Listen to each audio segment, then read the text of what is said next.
very good evening and welcome to the 5th edition of Reparations Now, a presentation of the Guyana Reparations Committee, which is a committee in the Ministry of Education, Department of Culture, providing for African Guyanese people a bit of insight into a cultural education. This is necessary within the context of the fact that on the 2nd of April 1810, African culture was banned officially in Berbice. This evening we are going to be discussing youth employment, the issue of youth employment.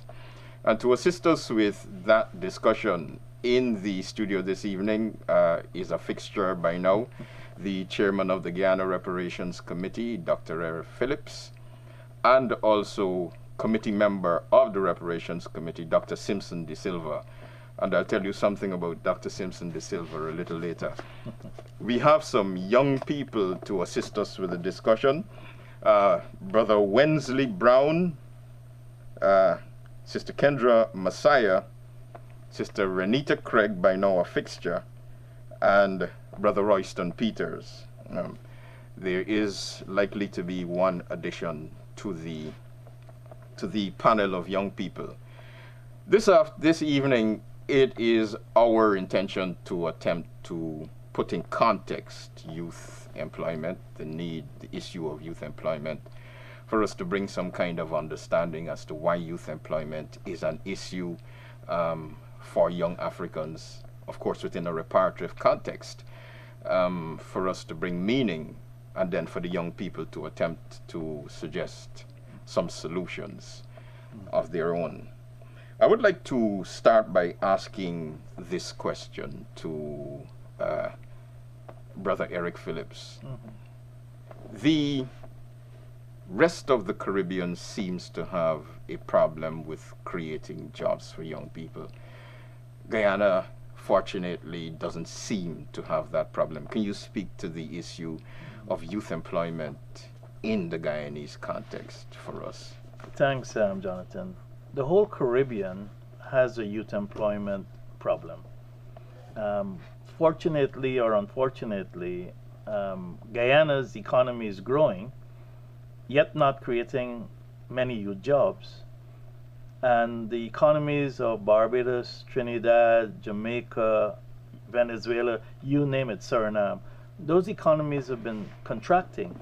So youth unemployment is a fundamental issue, not just in the Caribbean, but other parts of the world.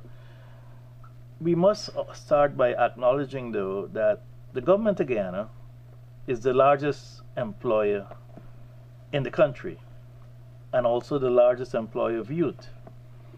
When you ask young people what types of jobs they're looking for, that's when we start to find the real issues, because do they want the government to start another company like Gaisuku that they have to subsidize $1 billion a month? So when you ask young people, what type of jobs do you want? There's a pause. Do the skills exist? Where's the economy going? We're going to a green economy. We're an economy that was driven by drugs and illicit activity. Much of that has been contracted because of the new government. So the money isn't circulating as much. So, but to come back to your fundamental question, youth unemployment is an issue throughout the Caribbean, not just in Guyana. We're just fortunate that we have been creating more than most other countries. Dr. De Silva, Eric glossed over a very important term, the green economy. Speak to us on the issue of the creation of jobs within the context of the green economy. Thank you very much, Jonathan. In Guyana, we are fortunate in that we are blessed with good weather, good soils, and natural resources that lends towards the creation of green jobs.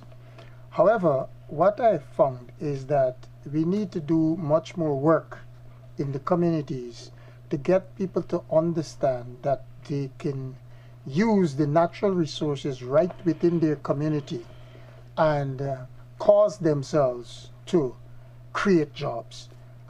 We have also to make sure that we enhance our school curriculum from the from the primary to the tertiary level to make the curriculum greener. In that way, we could be one of the countries in the world that would be the model for green job creation.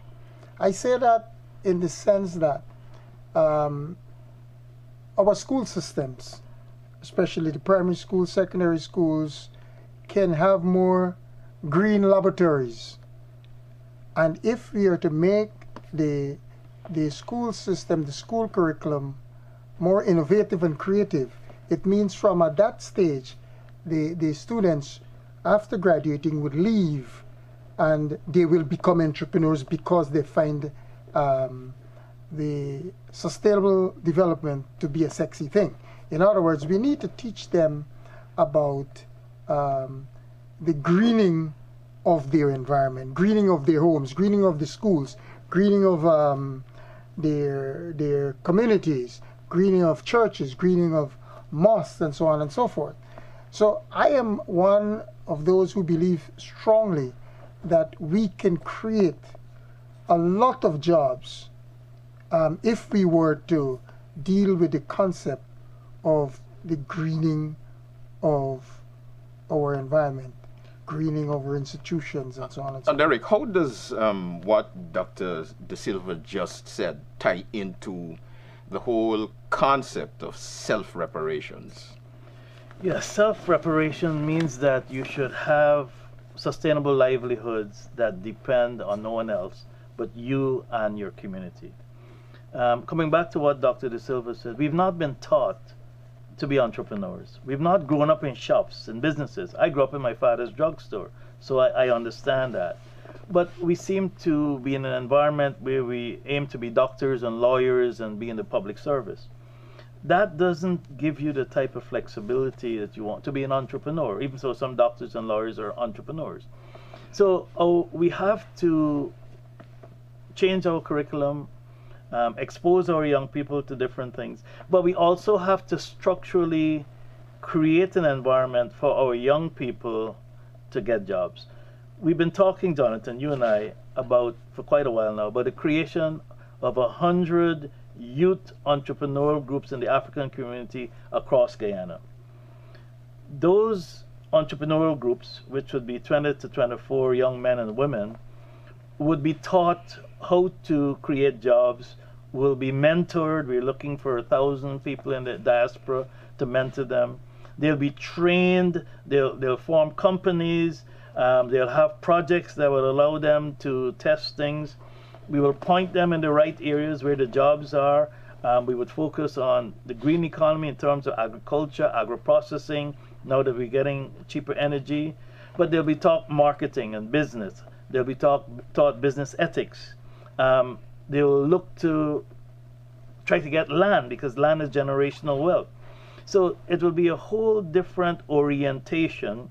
And the groups across the country, we would have a TV program out of reparations where bi-monthly we will talk to them about entrepreneurial skills, about small business management, about marketing, about advertising, about exporting, and we would bring in experts. But at the community level, they'd also learn servant leadership and community development so that they themselves could do what Dr. De Silva was saying. Look at the environment, look at the land, look at what crops could be grown, look at what we could export, what we could use to process to export. And so we would have a coordinating function. So if we want to grow a particular crop, 50 of the groups may probably grow it, because we'll all ask them to go get 100 acres. And we will seek the markets for them, and we will help them to find capital. We'll perhaps create in the villages, in the communities, a young stock exchange where those in the diaspora who don't want to come back to Guyana will put funds in a pot so that our young people would have the capital to pursue their entrepreneurship. But it'll be very structured, very disciplined. They'll each have to have a bank account. They'll each have to put certain amount of money in the bank. So it will be a crucible of learning to be entrepreneurs. And they themselves in the villages, these 100 youth groups, will have to create another entrepreneurial group that's younger than them in the community. So we have that transition and that nurturing. The so-called villages, we refer to these so-called villages, were entrepreneurial ventures. We're just pursuing the same model that the village movement started. Why do you think that it is going to be successful this time around? Well, we wouldn't have the barriers. In your article which you wrote, there were 12 things done by the British: flooding, taxes, denial of licenses, taking away of lands, blockage of markets, because we had to sell to the Portuguese, who then had to sell to the British. We don't have those barriers. We have a different type of barriers. We may have financial barriers. We may have export barriers. So the barriers are different, and we have enough bright people here in the community and in the diaspora to teach them. And we also have very creative, productive young people. It's just that they need to be reoriented from this wanting to work for somebody to work for themselves. That's the self-reparation, that you have an independent way of sustaining yourself, that we create a sustainable African economy so we can buy from each other. Right now, if you want to buy from each other, we can't, because we're not producing, or we don't have the stores. We should be buying from ourselves. We should be supporting ourselves. We should be creating jobs for our young people. They shouldn't have to wait on the government to create a job. Of course, there are contracts that the government will provide, and we will teach them to pursue certain contracts, because they'll also be in ICT. Because agriculture, I mean, some people hear agriculture and they think it's farming. Agriculture and farming are not the same. We will use technology. We'll use drones to look at the PhD. We'll use all sorts of things that will be ICT driven by our young people. So it's a collaboration of those who want to use their hands and those who want to use technology. But technology, access to capital, but there needs to be a vision, and there needs to be an architecture within that vision, so that they know they're not on their own, and they know that they have markets. We should be taking our young people to meet other young people in the Caribbean, because there's a lot of unemployment in the Caribbean. We should be partnering with them, so that if they produce a crop, those other young people in St. Kitts and Jamaica are selling what our people are producing, because they're in joint venture. So it's a whole different model that we have to pursue. We have to stop depending on government. Dr. De Silva, you wanted to... Yeah, just to add to what Eric is saying, we are already talking to CABA, which is the Caribbean Agribusiness Association, of which I'm one of the directors. And then we have the Caribbean Agriculture Export company. I'm the vice president of that company, which is a Caribbean base. And then we have also CADCO, which is the Caribbean Agriculture Development Company. The president was here just within a few days, and we have been talking about how we would have CABA, CABESCO, CADCO working from the community level with our people directly. So we are going to make it an integrative, sustainable community agenda involving the people from the grassroots, so that we will tell them what are the things we need, what are the herbs and spices, fruits and vegetables, roots and tubers, small ruminants and so on. So they would be trained, and these are things that we are working on as we speak. They would be engage in what you call agri-entertainment or agri-festivals in every community, agri-tourism. So they would not see agriculture as this old thing where you're breaking your back and doing things. And we ran from the land. And we ran from the land. We will show them, and we'll teach the young people to understand clearly that sustainable agricultural development is what will run the sustainable development agenda. And it's a Just science. let me introduce this. I want you to talk about agriculture and health. Right. It's all in Grow the your- context of the reparations. Grow what Yeah, you eat, because eat because what you grow. if And you, Eric, you could come in. right, if you, we will teach them how to sustainably produce so that they can sustainably consume. We will teach them the fact Healthy. that their health is their wealth, and with proper organic or natural farming, they will free themselves from most of the maladies of the heart attack, stroke, diabetes, cancers, and so on. Because it is known, it is proven that you can prevent most of these diseases if you were to eat right. And for you to eat right, it means you have to produce right. Exactly. We will teach them about not damaging the environment, not damaging the soil, not contaminating the water, because unfortunately, that is happening a lot. Unfortunately, as we're engaging now, they are finding it very interesting. So we want the youngsters to be directly part of the green development strategy. And there's a market out there. CARICOM imports $6 billion a year. Guyana doesn't really contribute much to that. And it's a different business model because we have to move to co-ops. We have to teach our young people what our ancestors did.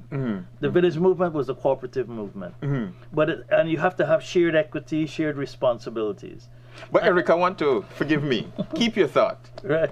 Did our ancestors look to the government of the day to provide jobs to them? No. They they built their own homes. They created their own villages. They created their own economy. They exported. One of the things, for example, these 100 groups could be doing, if 10 groups are growing a particular crop, they can barter with another group that's growing another crop.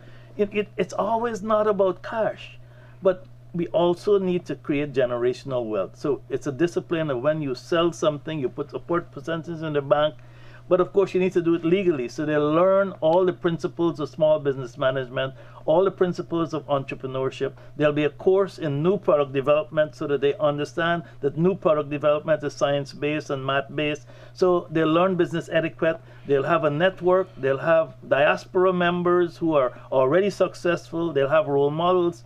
So we're working on that right now at a hectic pace because it has to happen next year, and it will happen. But we need to let our people know that it's happening. And so if there are young leaders out there looking at this show, contact us because we're going to be looking to create 100 groups. And we want our females to be an integral part. Victoria was bought by 83, but 5 were women. And if you look at what's going on in our school system, our women, the females, are doing better than the males. So we have to understand why that is and what are the issues facing our society. So many members are in jail.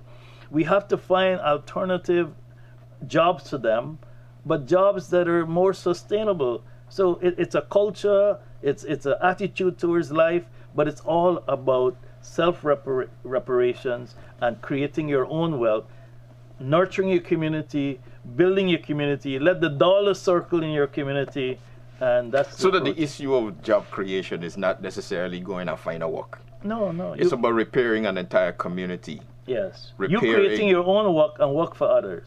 All right. Dr. De Silva. We want to, and those who are listening, we want to get them to start now. They don't have to wait until later. I'll give some simple examples. Within our communities, most places have at least 101 different types of plants that you can actually harvest and dehydrate and use as part of your diet. Some of them could be used as tonics. Some could be used as... Call some names, they may know the names. Okay, for example, people need to understand lemongrass. Lemongrass is one of the most nutritious drinks in the world. Lemongrass tea affects all the organ systems in the human body. It's a nerve tonic. We call it fever grass, but it's not, it's underrated by calling it fever grass. It is a food that affects all the organs in our system. It's antibiotic, antifungal, antiparasitic, and antiviral. In addition to that, we have something that you call Saijan, moringa, or the Moringa oleifera, Saijan baji. Saijan baji has 301 different uses for the human system. In addition to that, it's used also for animal feed. It's used in fish or aquaculture. It's used as one of the greatest foods in the world. Tell me about virgin coconut oil. They said they got cholesterol and they just clog up your arteries and they just kill you. And apart from virgin coconut oil, I'll say that coconut is one of the most useful foods in the world. A matter of fact, today I had coconut water with Saijan. Virgin coconut oil is the most nutritious and medicinally applicable oil in the world. That's a fact. And we have to be very careful because virgin coconut oil, it removes the fat from the system, contrary to what was promoted by the Western world because they wanted to promote canola oil and a lot of genetically modified oils. So they like to eat. And a lot of fake oils. They like to eat. Yes, that's a fact. 70% of the oils in the United States of America are fake, especially the olive oil. Olive oil. So we are sure about our pure, awesome, cold press coconut oil, used appropriately, could prevent diabetes, prevent cancer, prevent heart attack, prevent stroke. That's a fact. But you see, the reason Johnson, why I'm we got asking... over 200 fruits and vegetables in Ghana, and another 50 herbs that we're not doing anything with, and they're growing wild. But the reason why I'm asking this question is because there is a job opportunity in the production of these things, production, manufacture, marketing, for which we don't have to look to anybody for any significant But we have help. a lot of bush teas. Go by Border Market. All those things we haven't done much with.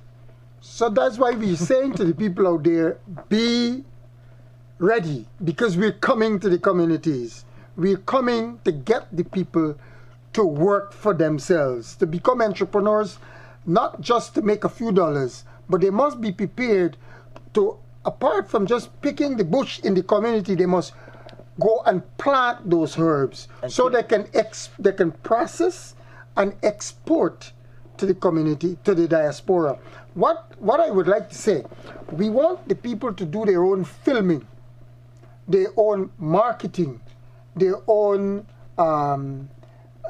all kinds of things they must be involved. We'll help them. We'll help them. We have the experience. We have traceability studies. We know what's necessary, what fertilizers you shouldn't be using if you're going to the earth. We should be doing honey. I mean, there's so many things our young people could be doing if we reorient them and put them in a structure that shows that they're not by themselves. And we have a huge diaspora. That's a natural market. We have the Caribbean. And we have brand names. Buxton Spice is a global brand name. We're just not using what we have, Jonathan. All right. We set up this thing beautifully in terms of job creation and health. Job creation, we were talking about getting the job was about work. But we realize now that jobs is about health. Jobs is about community development. Jobs is about reparations. It's about your own bank. It's about your own everything. Everything. Let me take a little break. Or let us take a little break. Let us look at what the chairman of the Caribbean Reparations Commission, Dr. Hilary Beckles, has got to say about health and some other announcements. So let's go to the ad break. Let me tell you this. The image you have of Caribbean peoples, and you would have heard that at the moment, the fastest man in the world is Jamaican. The fastest woman in the world is Jamaican. The second fastest man and the second fastest woman. And the image you have is that Caribbean peoples are super athletic. But let me tell you this. If you strip off the veneer of the sportsman, and if you use the criterion of chronic diseases, hypertension, high blood pressure, and type 2 diabetes, the black people of the Caribbean are the sickest people on earth. We are the sickest people on earth if we use the criterion of hypertension and type 2 diabetes. There is an epidemic in the Caribbean.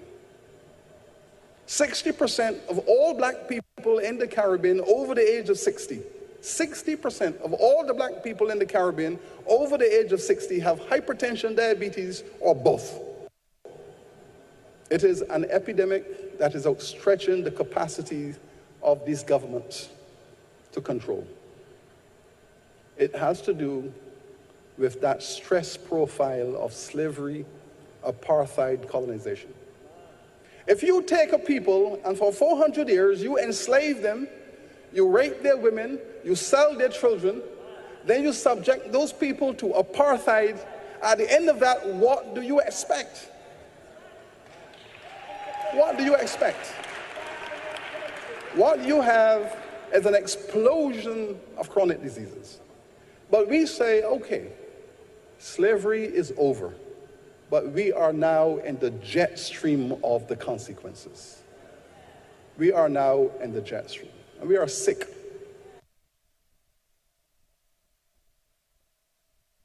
Subjection, but maybe pressure will make Joanna see how everybody could live as one. Oh, give me hope, Joanna. Hope, Joanna, give me hope, Joanna, for the morning come. And give me hope, Joanna. Hope, Joanna, hope before the morning come. I hear she makes all the golden money to buy new weapons in the shape of guns, while every mother in a black Soweto fears the killing of another son, sneaking across all the neighbors' borders, now and again having little fun. She doesn't care if the fun and game she play is dangerous to everyone. Oh, give me hope, Joanna, give me hope, Joanna, give me hope. Yes. So we heard the chairman of the CARICOM Reparations Commission talking about the epidemic of diseases, and Doc, you were talking about, and we were looking at the issue of job creation as a means of fighting this epidemic. Dr. Phillips, Eric, you were developing the concept of the entrepreneurial environment. The ecosystem, as we call it. The ecosystem, the entrepreneurial ecosystem, the holistic approach to providing jobs for our young people. Could you continue to develop that? The ecosystem. Well, mentoring is a critical part of that. In Guyana, we have lots of people who want to be entrepreneurs. They go and take a class, they go and create a product, they go in the market, they're trialing. We need to be more structured. We need an incubator. We need people to understand that there are particular steps that need to be taken. They need to be trained. Entrepreneurship needs to become a habit, part of you. And right now, it's something foreign that you got to go and embrace. So our architecture not only teaches all the principles, but it is you have practical things to do. Each of those 100 groups will have a project that can immediately make money. We'll teach them how to run a company. I mean, entrepreneurship is not just about creating something, how to run a company, good corporate governance, how to manage a bank account, financial literacy, business etiquette, how to speak. It's a whole thing. And coming back to the other point, which might have been missed by the public, it's not just about agriculture. Even in agriculture, all the different areas are needed. Chemical engineers, mechanical engineers, electronic engineers, ICT people, doctors, lawyers. You can pursue any career you want, but we want to help you do it in a context that is sustainable, that builds communities and builds wealth, sustainable wealth. So we'll teach them about how to get shares. You can have shares and then share it with your family, so it passes on. We'll help people raise capital in a community model instead of going to the bank and you gotta mortgage your child or your house or whatever it is. So it's a whole different we got cooperatives. We have to go to the government and say we need a different tax structure. We need different fiscal incentives if we're going to develop businesses for our young people. And we have to do the right products. We don't want everybody doing a hat or a cake or whatever it is. That has its place. We have to be export driven. I want to ask a question. Is there an infrastructure internationally or locally which accommodates this kind of restructuring of the national economy? There are a lot of groups overseas doing different things. We hear the word corps. Corps are some of the largest businesses in the world when you look at France, when you look at the USA. So we are going to create what already exists and dip into it and partner with it and ally ourselves with it. But what about the international decade? But this is part of this program is a program driven by the International Decade, so that by the end of it, we're pursuing justice, economic justice, and development. So this is about developing ourselves, developing our people, developing our communities. All right, Dr. Simpson. Yeah, I would like to add to that conversation, bringing in some local content here about our institutions that we have here that are positioned to help us in this process. Let's go to Ghana School of Agriculture. Yep. That you have a slew of young people there. I think there need to be some re-engineering of the curriculum at Ghana School of Agriculture to include agricultural entrepreneurship. No GSA student should graduate unless he or she would have been given a project that he or she should do a business, given loans, given all the skills that are necessary, so that after he is finished, or she, they don't have to go to look for a job. They go to create businesses. They have a choice. They can go and work with somebody, but they would have graduated knowing that they would have gotten the skills to be able to run their own business. Leave GSA. Let's go to Ghana School of to UG, University of Ghana, Yep. a higher stage of learning. Well, they've started a school of entrepreneurship They precisely started for this. So therefore, agri-entrepreneurship should be a fundamental piece there. So now graduating from there, you have so many people with the skills. Then we go to Ghana Technical Institute, Yep. Georgetown Technical Institute. We have That the institution. people from that institution to build the equipment that the people in agriculture would need. Appropriate technologies. Appropriate technology being You don't have applied. to import it. Clean energy. In other words, remember, it's supposed to be clean energy for all. That's one of the goals. So let's do solar dryers. Let's do wind chargers. Let's do hydropowers. Let's do Recycle. let's recycle. Let's do biogas. But we have the young people from our institution here creating equipment right in this country, brand them, made in Guyana. We use them. We don't have to import anything. Then we sell to the Caribbean because we have the resources here that can make all these things. And it's a different class experience. You know, when I went to Queen's College, right, we had great friendships, great camaraderie. Most of my business partners are people I went to school with. When you go to NARI, you should have a group of people who you trust and know. They have different skills, different talents. Form a company together. You know, we don't teach our young people to look to themselves to be partners and all of that when it's natural. What do we need to do to bring about this change? I think we skirted around the issue, but we need to pointedly focus on This it. What do particular we need to do? This particular TV program is the start of the process to let people understand the vision. And there are many out there who buy into the vision. They just need to contact us. We're going to form those 100 youth groups, entrepreneurial groups. And we're going to train them one way or the other. Either a weekly TV program or monthly TV program. There'll be classes. We'll reach out to the diaspora for mentors. So we're going to start because we see it as the only way to create self-employment, to reduce crime, to eat better, to live longer, and to have sustainable livelihoods. It's you must do it. Otherwise, where are the jobs going to come from? Excellent. The private sector isn't creating jobs. They're not an entrepreneurial class. The private sector is really not a true private sector in Ghana. The private sector depends on the government contracts.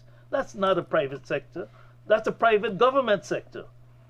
See, we misunderstand economies. Our private sector gets money from contracts, 260 billion a year from our government. So the government is really the creator of most of the jobs in Guyana, even though the private sector is saying they're not. The government is not only the largest employer, but the government creates the largest amount of jobs in the private sector. We're just saying that we need to look at a different model because that model is not going to create more jobs because it totally depends on the government. We want to create jobs that give us independence to export. We don't need much of the government. What we need to say to the government, I have 100 youth groups. I want 100 acres for each of them.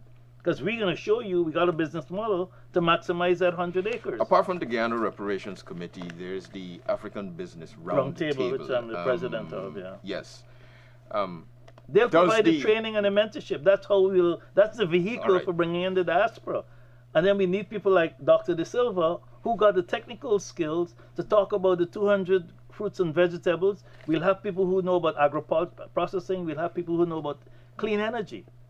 So that there is hope for the young people, for the young African in Guyana. There's a lot of hope. Yes, It's just that we sleeping. There's a lot of hope, and we're saying, let us get on board now.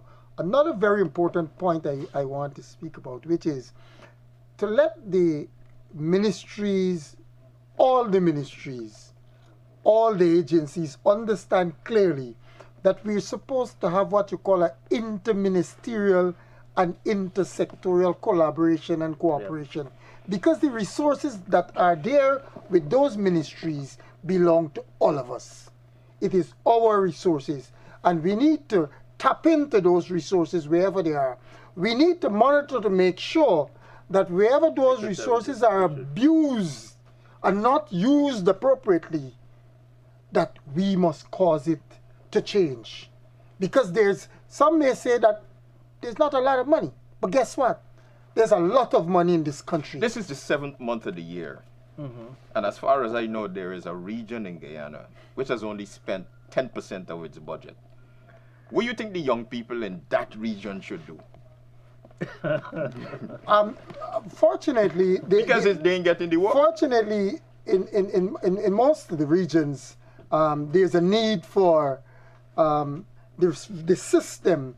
To localize, there's local content needed in all those Yes, regions. there's local content. So I would not necessarily only pick on that region or whichever. It's a broad spectrum agenda. To the young people and tell them The what they people must do. need to go and talk to the powers that be within the communities. They can only do that, Jonathan, if they're organized. Right. They're disorganized and Have to unorganized. organize. How should we organize it? We What? just talked about it. We're going to go out and try All to right, form all right. these 100 groups in our regions. All right, okay. We're going to train them. We're going to educate them. We'll guide them. We'll mentor them because we have the experience.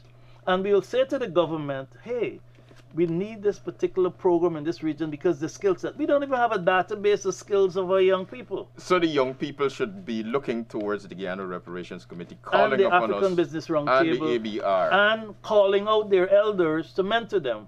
We have people who are very skilled businessmen in this country, black people, they're selfish. Eric, I've just been informed that we got some young people here, we ignoring them. So let me go to the ad break and then we can come to the young people. Dr. Beckles. Yes. The image you have of Caribbean peoples, and you would have heard that at the moment, the fastest man in the world is Jamaican. The fastest woman in the world is Jamaican. The second fastest man and the second fastest woman. And the image you have is that Caribbean peoples are super athletic. But let me tell you this. If you strip off the veneer of the sportsman, and if you use the criterion of chronic diseases, hypertension, high blood pressure, and type 2 diabetes, the black people of the Caribbean are the sickest people on earth. We are the sickest people on earth if we use the criterion of hypertension and type 2 diabetes. There is an epidemic in the Caribbean. 60% of all black people in the Caribbean over the age of 60, 60% of all the black people in the Caribbean over the age of 60 have hypertension, diabetes, or both. It is an epidemic that is outstretching the capacity of these governments to control. It has to do with that stress profile of slavery, apartheid, colonization. If you take a people and for 400 years you enslave them, you rape their women, you sell their children, then you subject those people to apartheid, at the end of that, what do you expect? What do you expect? What you have is an explosion of chronic diseases. But we say, okay, slavery is over, but we are now in the jet stream of the consequences. We are now in the jet stream, and we are sick.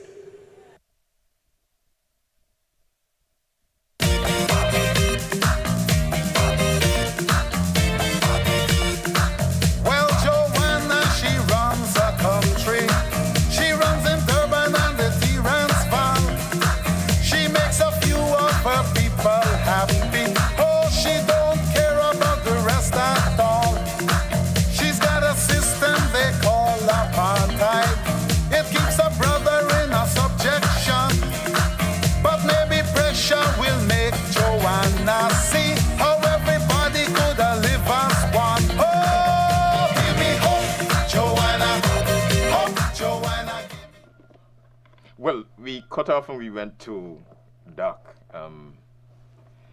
At the point where Eric was saying, he was talking about the selfishness in the African community.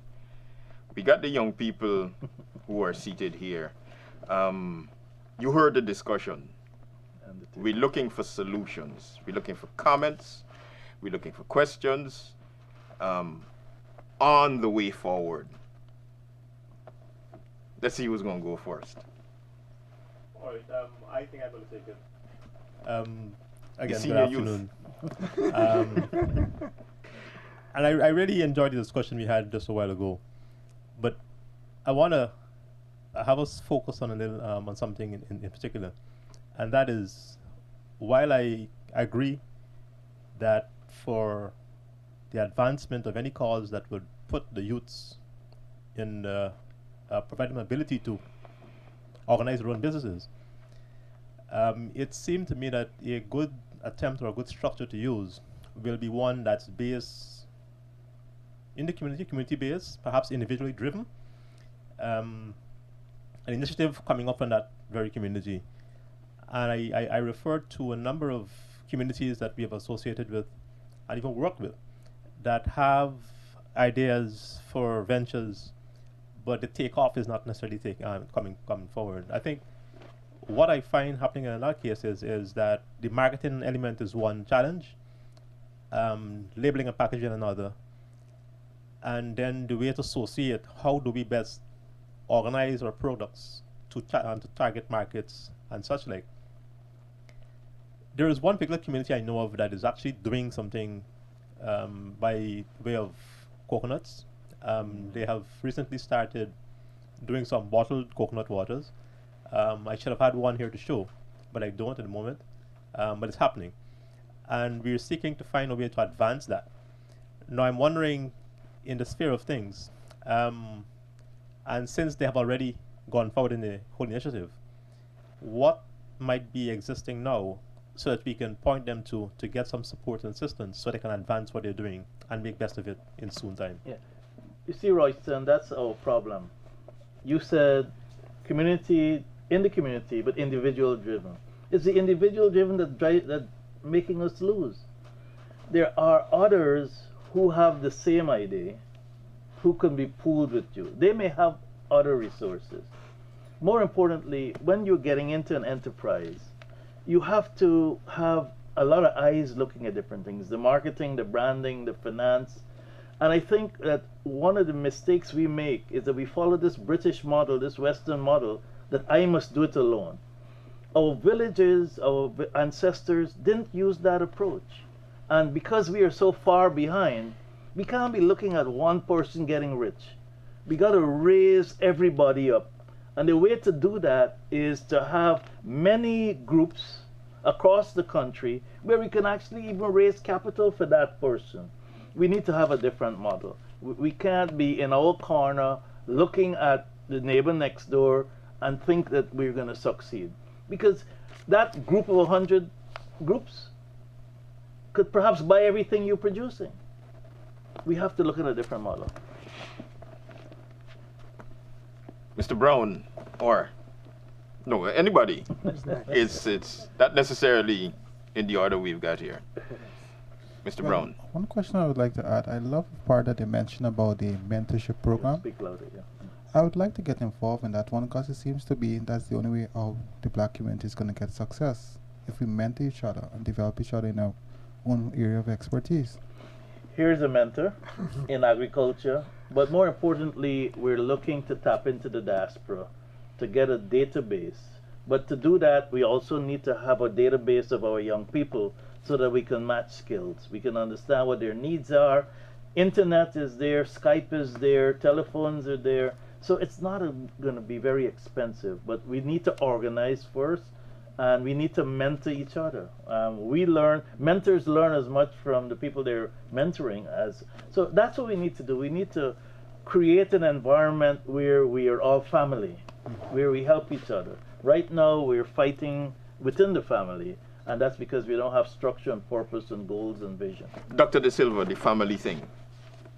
You did an excellent presentation at the Rastafarian conference, and this is why I called Yes. you to talk about the Well, family. the brother who just spoke, I think I started with him on the family concept, and we had some exchanges outside, which you were a part of initially. Are we our brother's keeper? We are brothers keepers. So All right. what we would have to do, we are prepared, and I am prepared, starting immediately, to help people like yourselves, anyone in the community, to come together and form networks.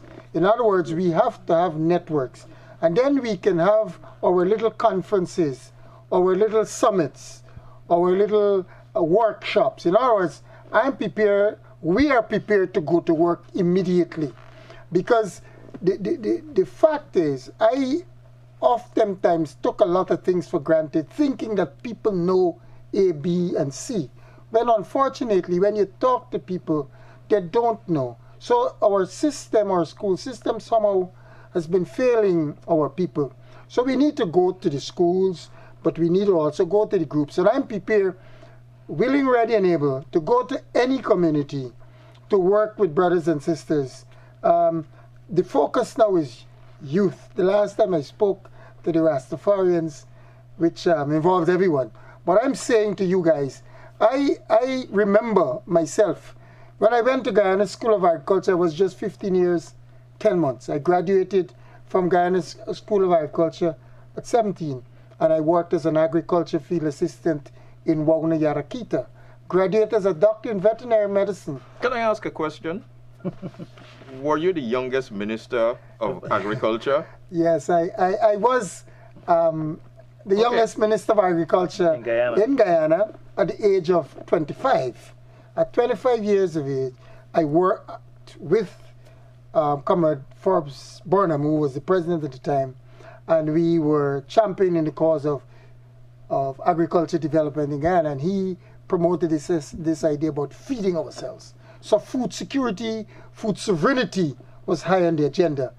I am convinced beyond a shadow of doubt, and let me make a declaration here, that we, through our efforts, could become second to none, not only in the Caribbean and Latin America, with respect to getting our young people involved in agriculture, As agribusiness, agritourism, agri-entrepreneurship, whatever you may want to call And it. solve the unemployment And problem. we can try Impact our it. best to Impact. impact Impact. seriously in solving employment. But I would go further to say that we would use the cadre of young people, create an agricultural revolution, a true green revolution, using young people, and get Guyana to achieve the sustainable development goals long before 2030. So I am asking that we embrace that and get our young people, let us knit together and move forward. How The type how of does this crisis fit we in? have, Jonathan, national service. Yes. Our model National could fit service. into there. Mhm. An entrepreneurial national service, focus on the green economy, green skills, feed yourself healthily, create business, help people like Royston and his project, help this young man in terms of mentoring. It's mentoring is natural when you are in a program like that. Yes. Okay. I've just been shown that we got how many minutes? 4 minutes to wrap up. The ladies. So the two ladies who didn't speak, 2 minutes, 2 minutes. Okay. 1-1. I have a simple question. No, most of your ideas seem to be based in the agriculture sector. Now, I guess that's because it's a big part of Guyana's economy, right? Now, what if I'm a young person and I have an idea that isn't a part of the economy, but it could be a major part as well?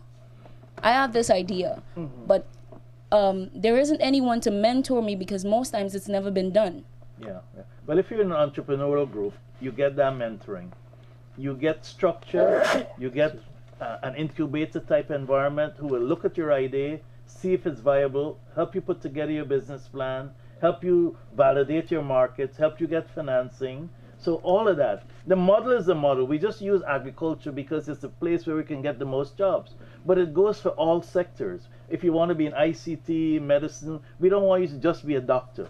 We want you to be a doctor that looks at our herbs and fruits and vegetables as something new to create the expo.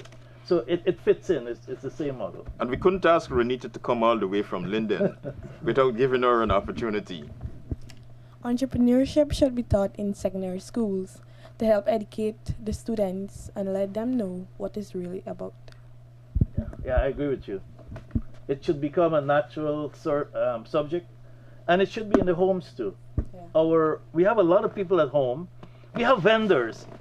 They are they're getting jobs. They're creating jobs. But we need to teach them how to make their jobs, how to make their businesses more valuable, more profitable. It's all part of the process. But Eric, I think we did not observe the protocol. What is entrepreneurship, not enterprise? Isn't it about showing enterprise, but solving your own problems? Yes, that's the true essence of entrepreneurship. Right. Solving problems and making money, whether it's your problem or the community problem or a national problem. And in this case, in our case, would be not just to make money, but for the development of the well-being and Of our young social people and- entrepreneurship And living the good life. and living the good life. Part I of said- entrepreneurship is servant leadership. Servant leadership. We will teach servant leadership to all of our youth. They have to serve their communities. It feels to me as though we've been sitting here talking for 5 minutes. But unfortunately, we've been talking for more than 55 minutes. I said before, this thing getting sweet bad. It's sweet bad. So until the next time we meet the last Sunday in... We have 4 shows in August, plus In the August. last Monday. Yeah. Yes. Every Tuesday, every Thursday in August, we have a show. And then this show will be also at the end of August. So we have 5 shows in August. So we're going to be having a feast next month. Focus on youth, job creation, etc. So until we meet again to look at the issues surrounding the African experience in Guyana, putting it into context, giving meaning, understanding, and looking especially to our young people for solutions, to activate those solutions. Until we meet next time, which is within the next couple of weeks, next couple of days, on behalf of the Guyana Reparations Committee, the Ministry of Education, and the Department of Culture, we say it is time for reparations now.